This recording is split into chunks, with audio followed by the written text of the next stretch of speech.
নমস্কার বন্ধুরা, অঙ্গনওয়াড়ি আওয়াজ ইউটিউব চ্যানেলে আপনাদের স্বাগত জানাই। আজ আমি এমন একটি গুরুত্বপূর্ণ বিষয় নিয়ে কথা বলতে চাই যেটা এখন আমাদের প্রত্যেক কেন্দ্রের জন্য খুবই প্রাসঙ্গিক। সেটা হলো 3 থেকে 6 বছর বয়সী শিশুদের ফেস ক্যাপচার নেওয়া।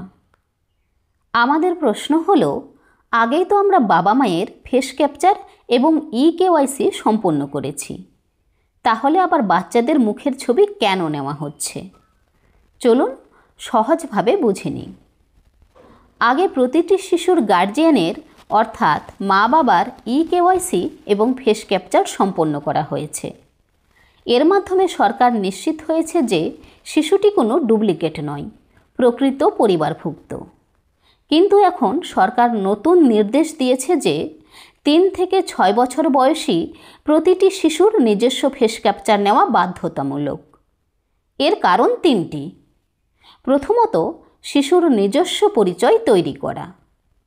আগে শুধু গার্জিয়ানের আইডেন্টিটি ছিল, কিন্তু এখন প্রতিটি শিশুর জন্য আলাদা ডিজিটাল আইডেন্টিটি তৈরি হচ্ছে। এর ফলে ভবিষ্যতে যখন সে স্কুলে ভর্তি হবে বা অন্য সরকারি প্রকল্পে যুক্ত হবে, তখন এই রেকর্ডই তার প্রমাণ হিসেবে কাজ করবে।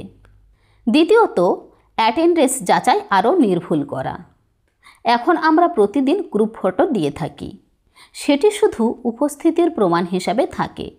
কিন্তু নতুন সিস্টেমে সরকার চাইছে ফেস ম্যাচিং প্রযুক্তি ব্যবহার করে দেখা। অর্থাৎ ভবিষ্যতে উপস্থিতি শুধুমাত্র নামের উপর নয়, বাস্তব মুখের উপস্থিতির উপর নির্ভর করবে। তৃতীয়ত, খাবার বিতরণে স্বচ্ছতা আনা। আগে নামের পাশে টিক দিলেই খাবার দেওয়া যেত, কিন্তু এখন সরকার চাইছে ফেস ম্যাচ করে সঠিক বেনিফিশিয়ারির কাছে খাবার পৌঁছে দেওয়া। এর ফলে ভুলভ্রান্তি ও দুর্নীতি অনেকটা কমে যাবে। এখন পর্যন্ত যে কথাগুলো বললাম সেগুলো সরকারি নির্দেশিকা, কিন্তু আমি একজন অঙ্গনওয়াড়ি কর্মী হিসাবে বলতে চাই, এই নির্দেশিকা বাস্তবে ফিল্ডে কার্যকর করতে আমাদের যে পরিমাণ কষ্ট করতে হয় তা কেবল আমরাই জানি। আমরা সবেমাত্র গার্জিয়ানদের ফেস ক্যাপচার ও ইকেওয়াইসি সম্পন্ন করছি। অনেক জায়গায় নেটওয়ার্কের সমস্যা, আধারে অমিল, সার্ভার ডাউন এসবের মধ্যে দিয়ে আমরা বাড়ি বাড়ি গিয়ে এই কাজ করে চলেছি। সেই কাজ এখনও পুরোপুরি শেষও হয়নি। তার মধ্যে আবার নতুন নির্দেশ এসেছে, এখন 3 থেকে 6 বছরের প্রতিটি শিশুর জন্য আলাদা ফেস ক্যাপচার নিতে হবে। অর্থাৎ আমাদের আবার প্রতিটি বাড়ি যেতে হবে, প্রতিটি শিশুর ছবি তুলতে হবে এবং সেটা লাইভনেস ডিটেকশন প্রযুক্তিতে আপলোড করতে হবে। এই কাজটাও সহজ নয়, কারণ ছোট ছোট শিশুর মুখের ছবি তোলা মানেই তাদের সামলানো, বোঝানো এবং সেই সঙ্গে অ্যাপের ত্রুটির সঙ্গে লড়াই করা। সব মিলিয়ে এটা আমাদের জন্য একটা বড় চ্যালেঞ্জ। আরও একটা প্রশ্ন উঠে আসে, অ্যাটেন্ডেন্সের সময় আমরা যে গ্রুপ ফটো দিয়ে থাকি সেটা দেখে কি টিএইচআর বিতরণ হবে, নাকি অন্য কোনো নতুন পদ্ধতি চালু করা হবে? এখন যদি সরকার বলে প্রত্যেক শিশুর ফেস ম্যাচ করেই খাবার দিতে হবে, তাহলে প্রশ্ন আসে, যেসব শিশু অসুস্থ থাকে অথবা যারা সরকারি স্কুলে পড়ে এবং শুধু আমাদের কেন্দ্র থেকে টিএইচআর নেয়, তাদের ক্ষেত্রে আমরা কি করব?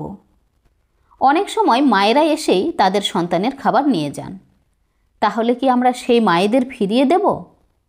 এই দিকটা খুবই সংবেদনশীল, আর এই কথাটাই আমি সবাইকে ভাবাতে চাই। প্রযুক্তি আমাদের কাজকে সহজ করতে এসেছে, কিন্তু সেটি যেন মানবিকতার পথে বাধা না হয়ে দাঁড়ায়, সেটাই মূল কথা। সরকারি তথ্য অনুযায়ী 1 জুলাই 2025 থেকে পোষণ ট্র্যাকার অ্যাপে এফআরএস চালু হয়েছে। এই সিস্টেম 2টি ধাপে কাজ করে। অনবোর্ডিং, যেটা ইকেওয়াইসি, লাইভ ফটো ক্যাপচার এবং অথেন্টিকেশন। দ্বিতীয়ত টিএইচআর ডিস্ট্রিবিউশন, ফেস ম্যাচিং বা মুখ যাচাই। এছাড়াও 13 জুন 2025 অন্ধ্রপ্রদেশ সরকারের সার্কুলারে বলা হয়েছে 3 থেকে 6 বছর বয়সী শিশুদের জন্য live image capture with liveness detection বাধ্যতামূলক। এই সব নির্দেশিকার উদ্দেশ্য একটাই, প্রত্যেক প্রকৃত শিশুর কাছে সঠিক সেবা ও পুষ্টি পৌঁছে দেওয়া। কিন্তু আমরা যারা ফিল্ডে কাজ করি, আমাদের অনুরোধ একটাই, এই প্রযুক্তির পাশাপাশি যেন আমাদের বাস্তব সমস্যাগুলোর দিকেও সরকার নজর দেন, যেন কাজটা সহজ হয়, বোঝা না বাড়ে। শেষ কথা, 3 থেকে 6 বছর বয়সী শিশুদের ফেস ক্যাপচার নেওয়া হচ্ছে, তাদের নিজস্ব পরিচয় নিশ্চিত করতে এবং সেবার সঠিকতা বজায় রাখতে। কিন্তু এই কাজের পেছনে যে হাজারো পরিশ্রম, কষ্ট আর দায়িত্ব আমরা অঙ্গনওয়াড়ি কর্মীরা বহন করছি, সেটাও যেন সবাই উপলব্ধি করে। এটাই আমার আজকের আবেদন। ধন্যবাদ বন্ধুরা, সবাই সুস্থ থাকুন, ভালো থাকুন।